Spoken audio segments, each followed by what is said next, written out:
Il s'élance pour la 9e, c'est l'autre groupe de cette journée, le prix d'Indy. Les meilleurs 4 ans qui s'affrontent, les meilleurs poulains de l'année 2021 face à la meilleure pouliche, la favorite Hawaii du Berlay, qui a pris un excellent départ au centre. Batiscaf, le numéro 3, est isolé à l'intérieur. Ivanoé.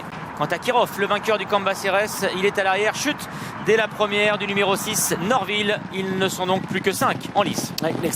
L'outsider de cette compétition qui malheureusement ne pourra pas être jugé aujourd'hui. Et donc 5 concurrents encore en piste dans ce prix d'Indy. Avec Ivanoé qui est côté corde, Batiscaf en dehors. Ils sont partis tranquillement, mais plus là avance, plus l'allure est régulière semble-t-il. Hawaii du Berlay est concerné. Elle est tout de suite là en 3e position à la hauteur du vainqueur du prix Cambacérès. Kirov qui est 4e à la corde, et c'est pour le moment le gris Goldenson qui galope en dernière position, mais tout près.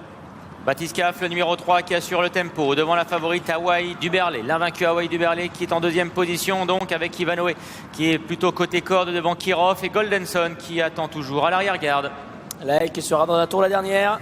Batiscaf qui fait quelques efforts dans ses sauts, mais qui est très appliqué toutefois, les oreilles pointées.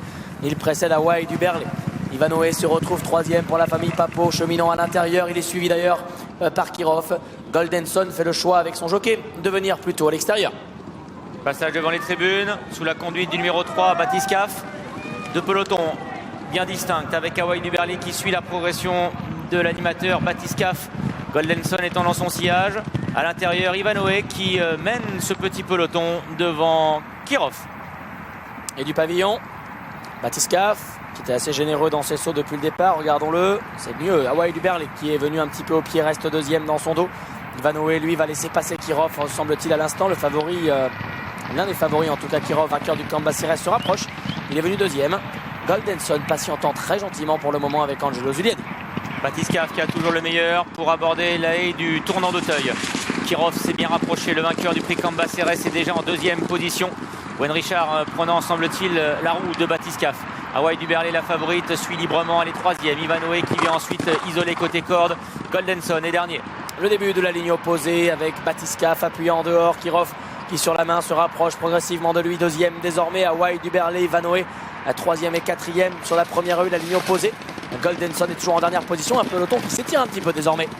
Oui, toujours sous la conduite du numéro 3, Batiscaf. Kirov pour le moment est le seul à suivre de la chevauchée de l'animateur. Hawaii du Berlay est donc en léger retrait, environ 3-4 longueurs du duo de tête. Ivanoé est à son intérieur devant Goldenson. Kirov a bien failli aller à terre, heureusement il s'est rééquilibré, l'un des favoris de cette course et reste 2e. Batiscaf qui vient en avançant toujours avec James Rivley, se détache encore de 2 longueurs de Kirov. Hawaii du Berlay toujours à 3 ou 4 longueurs, gérant pour le moment l'écart avec les 2 leaders. Elle est partie de loin mais elle a bien sauté. Goldenson vient de passer sous le nez d'Ivanoé qui se retrouve dernier. Course sans concession, Batiscaf qui a le meilleur, Kirov qui est dans son sillage. 3 longueurs derrière, on retrouve la grande favorite, l'invaincu Hawaii du Berlay devant Ivanoé et Goldenson qui patiente toujours à l'arrière. Direction le tournant final, Kirov qui revient quasiment à la hauteur de Batiscaf. 2 longueurs les séparant d'Hawaii du Berlay qui revient directement sur leur porte-bagages. Goldenson essaie d'imiter la jument d'Arnaud Chaillet. En revanche, Ivanoé maintenant a concédé 3 ou 4 longueurs. Tournant final. Batiscaf qui a le meilleur, toujours devant Kirov. Hawaii du Berlay s'est rapproché maintenant des 2 premiers avec Goldenson qui est en 4e position. Et Ivanoé, après avoir eu un petit passage à vide, tente de revenir maintenant dans la course pour les places. Et Batiscaf réaccélère à l'entrée de la ligne droite d'arrivée. James Rivley s'est retourné. Il a pu constater que Kirov revenait à son intérieur. Hawaii du Berlay se rapproche également librement en dedans. Goldenson est pour le moment 4e. Batiscaf qui tente de repousser l'attaque de Kirov qui vient librement en centre. Le match va certainement avoir lieu entre le meilleur poulain de l'année passée et la meilleure pouliche Hawaii du Berlay qui attaque maintenant le poulain. La dernière est Kirov, le vainqueur du prix Cambacérès, qui essaie de repousser l'attaque donc de la lauréate du prix Bournazienne, alors qu'Ivanoé a chuté ensuite. Quelle impression pour le moment laissée par Kirov qui est uniquement soutenu au bras par Gwen Richard. Repart de plus belle, ne regarde pas la pouliche Hawaii du Berlay revenir en dehors car il est inapprochable aujourd'hui. C'est la journée de Gwen Richard, le coup de 3. Kirov réalise le doublé. Prix Cambacérès, prix d'Indy. Il s'impose pour la Kazakh Jatière et François Nicole. Hawaii du Berlay est 2e. Goldenson est à peu près au même endroit.